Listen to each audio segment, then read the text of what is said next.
Welcome to Kaumudi Global. Whenever we hear the name Atlas Ramachandran, we remember his punch ad dialogue. Atlas Jewelry, Janakodigalude Vishwastha Sthapanam, which translates in English to Atlas Jewelry, the trusted name of crores of people. This enduring business person, whose official name is M.M. Ramachandran, died of cardiac arrest on October 2nd at a hospital in Dubai, where he had been undergoing treatment for liver-related ailments. Ramachandran's fall from grace appears like a cinema story of trust and deceit. He started his professional life as a bank officer before venturing into the world of business in the Middle East.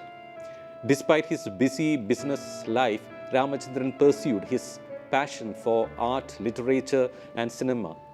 Apart from producing class films like Vaishali, which created a wave in Malayalam cinema, his film distribution company distributed films like Innale, Kauravar, Vengalam, and Chakuram. He even directed a movie called Holy Days and organized Akshara Sloga sessions, that is, competitions in poetry recital in Dubai and Thrissur.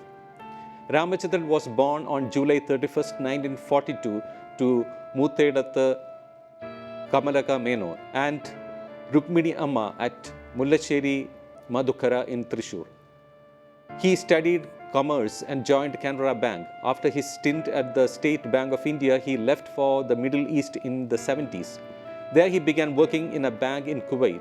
But in the late 80s, he quit his job and started the jewelry business, thus virtually laying the foundation for Atlas Jewelry Group. When Iraq invaded Kuwait, he shifted the headquarters of his jewelry business to Dubai. It was a setback for him, but later the industry witnessed the big boom of Atlas. Atlas Jewelry Group, which was started 3 decades ago, had about 50 branches in Kuwait and Saudi Arabia, besides the UAE, where 12 showrooms were in operation. There were branches in Kerala too. Atlas was a name to be reckoned with in healthcare, real estate, and film production sectors. But in 2015, as the group was witnessing a boom in business, a Dubai court sentenced Ramachandran to 3 years in jail after his checks to the tune of dirhams 3.40 crore or about rupees 61.2 crore then bounced. He had also defaulted on repaying a rupees 1,000 crore loan. Ramachandran spent the next 3 years in jail. His arrest and imprisonment came as a shock to his business. Earlier this year, the Enforcement Directorate attached his assets in a case of financial fraud. Gold, silver, diamond, and bank investments worth over rupees 57 crore were seized by the Central Financial Investigation Agency for duping South Indian Bank Limited nearly a decade ago. The assets of Ramachandran, his wife Indira, and Atlas Jewelry Private Limited were also attached by the agency. The case relates to the submission of fake documents in the name of Messrs. Atlas Jewelry to avail of rupees 242 crore as a loan from the Thrissur branch of the private lender.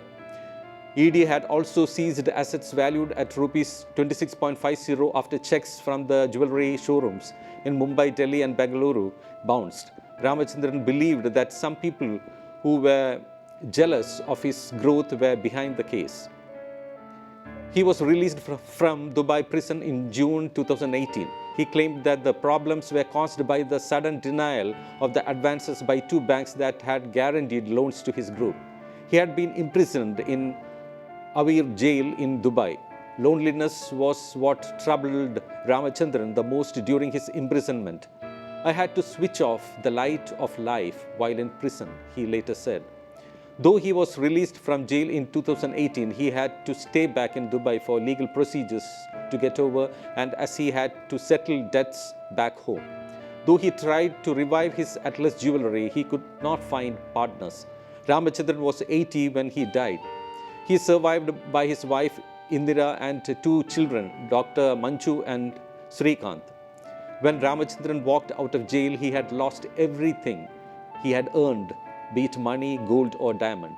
He never talked about his assistants or employees who reportedly deceived him, though he said that he would disclose everything once the Atlas Jewelry resumed its operation.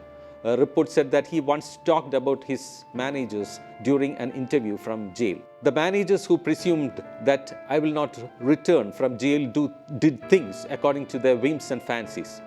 One of the managers had asked my wife for long leave to return home in order to go for a pilgrimage. The manager who left Dubai never returned. Though I tried to contact him over phone, he used to cut the calls. Now, whom will we trust in this world? Atlas Ramachandran quipped during that interview.